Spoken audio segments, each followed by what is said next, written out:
Before everything with Corona happened, we were really excited to be working with our group Junction Arts from the UK. They were going to come and make banners with a group here in the Netherlands called Maya on the Moss. But unfortunately, ICAF was cancelled and we had to change our project. Through discussion on our WhatsApp group, a Google Doc, and Skype and Zoom calls, we decided that perhaps the best way to make the best out of this situation and still have an assignment to complete was to create banners of our own so that we could create signs of community to put on display.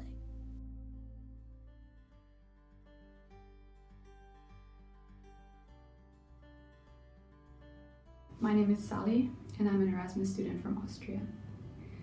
All in all, I am in a very privileged position here. I reflected upon the question if community art was something that only other, less privileged people would benefit from. Little did I know that only a couple of days after I would return to the Netherlands, the coronavirus would have spread so rapidly that the government would urge us to stay in isolation. More clearly than ever before, Europe realized that no matter how privileged and developed we might be, there are just things that are more powerful than all of us. In my case, in the matter of hours, everything that I've been working on in the last couple of months just collapsed. The opera production that I was supposed to direct was cancelled one day before rehearsal started. And it was uncertain if I could even stay in the Netherlands or if I just had to quit studying in Utrecht once and for all. But things went their way. I'm still here and trying to make a banner of only things that I have at home. So this is what I found. A piece of cardboard from my first trip to IKEA, 3 posters, a photo of me and a friend, an envelope from the letter an other friend sent me for my birthday, a thank you card for an online order, a map of the campus, some packaging of soap, tea, crisp bread and cereal, and these puppies that can be found on the luxury good of these days, toilet paper. But with just a little bit of imagination and the use of the Dadaist collage technique that was invented to show us that everyone can be an artist. We are all exactly where we need to be, inside. Even if it might take some time to get used to, going inside does not mean gazing into space all day long. In my case, meditation, so literally going into myself, has helped a lot. Also, more and more people are trying out a plant-based diet, simply because meat and milk go bad much quicker. Us inside enables the planet to get a break. And after only a few days of lockdown, even dolphins were seen in Venice, showing us that there is still hope. And now that we all have a little more time, I've never seen my friends more often, even if it's just via FaceTime. So hang in there, we're all in this together.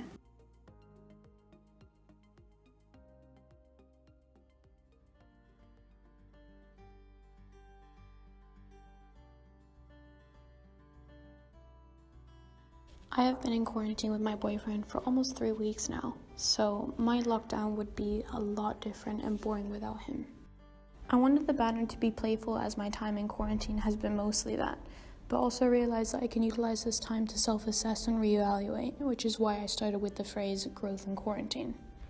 To incorporate an aspect of play into my banner, I didn't really plan the process of it at all. I just knew that I wanted growth in quarantine and for it to be spelt with newspaper clippings, just to subtly incorporate how media has been around during the coronavirus crisis. For instance, being with my partner for so long has benefited the relationship in terms of growing together and using this time for play, which brings me to my essay. My essay was focused on the importance of play and dramaturgy, but lately play has been more than that. Inspired by Paul Murray, I started viewing people as opportunities and the space as a playground, but maybe the latter a little too much. Just to quickly explain why I'm in the bathroom, my boyfriend is on the PlayStation. The final piece, it's not very big. I also wanted to make this banner as honest as I could, just because everyone is experiencing different types of quarantine. For me, for example, I've indulged in a lot of bad habits. In fact, I should be using this time to be a lot more productive. I've also included some toilet paper and groceries as an image of the stockpiling that's going on in this country. And some things that I wanted to do after quarantine was over was to go for a cycle ride with my friends and have like a picnic or something in the park. I've noticed that during this quarantine, the weather has been so nice outside as well. My quarantine is all about my life inside and what I want to do when I get out.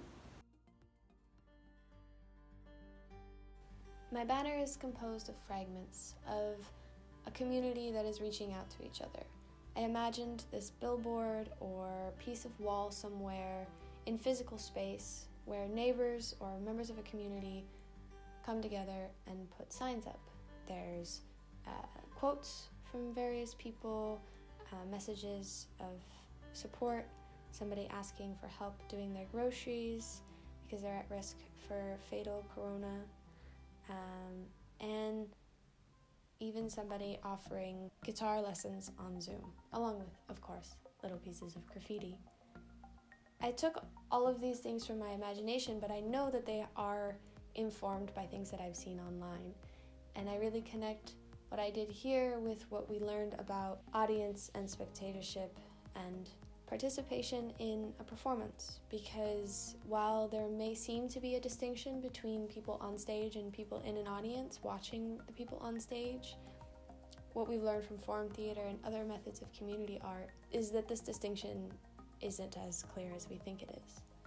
And if we think about that in terms of the corona crisis, the more I think about the world at large, the more I realize we're all going through the same thing, while paradoxically we're all more individualized and isolated.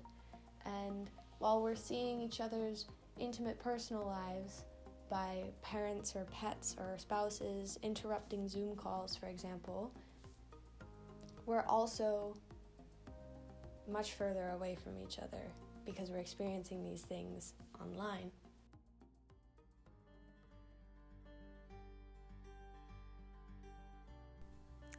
Hey, I'm Britt. Every day I wake up around 10 a.m. The first thing I do when I wake up is checking my Instagram and WhatsApp. After that, I make some breakfast and get behind my laptop to do some uni work. For me, it's normally not that hard to be motivated to work on some assignments, but during this corona crisis, it's a bit difficult. Usually I see my friends after studying for a while, but now I'm stuck in my home and I can't go out to do some fun stuff.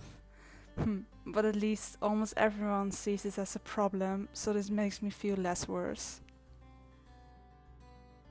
When I have finished my uni work, I go out for a walk with my dog. This helps me to get some air and clear my mind. I read a lot of newspapers since the coronavirus appeared, which I shouldn't do. It gives me negative vibes because in my opinion most of the newspapers create fear among people. Therefore, I'm always glad to see positive articles in some newspapers. One of the articles inspired me to come up with a certain theme for my banner. The article that inspired me to make this banner was about youngsters and adolescents who wanted to help the elderly.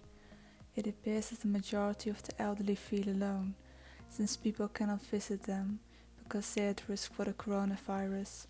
Therefore, youngsters and adolescents wanted to help the elderly by giving them a call or chatting with them online, so they do not feel alone.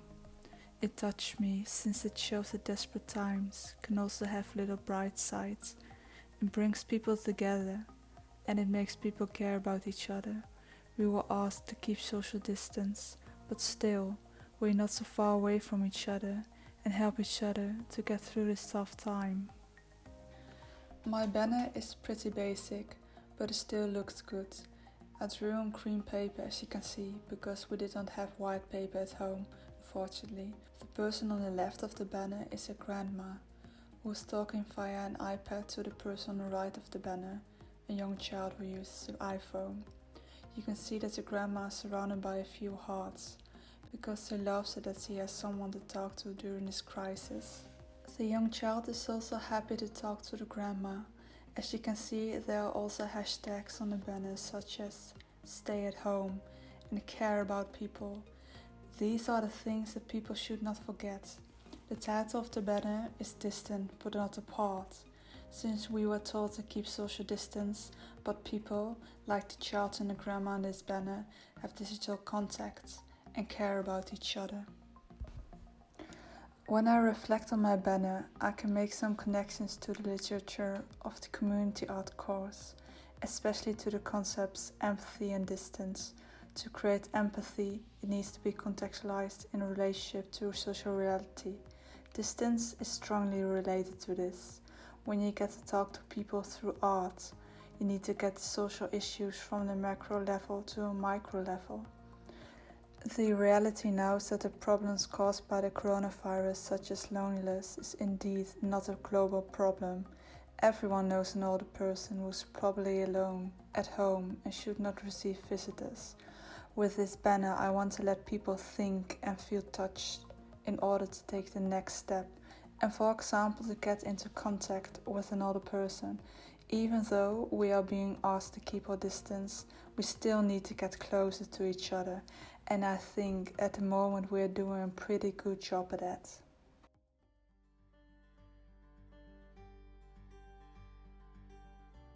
How to start a community art project in quarantine. Looking outside my window from home, the world looks very clean. The trees are blossoming, the skies are blue, the sun is shining, and it is very quiet. Even though everybody is living apart, I feel somehow more connected to other people. Maybe even more than I would normally, which is an interesting paradox. For example, if you look at all the teddy bears people place in their windows in order to create a bear hunt for the children in their neighborhood.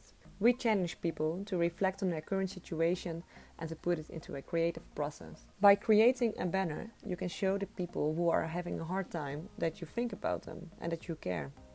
Even though we are apart, we are still connected, maybe even more than before the crisis. Even though nobody is out on the streets might turn colorful because of these banners. People can find new ways to interact, and it stimulates creativity and it fights boredom.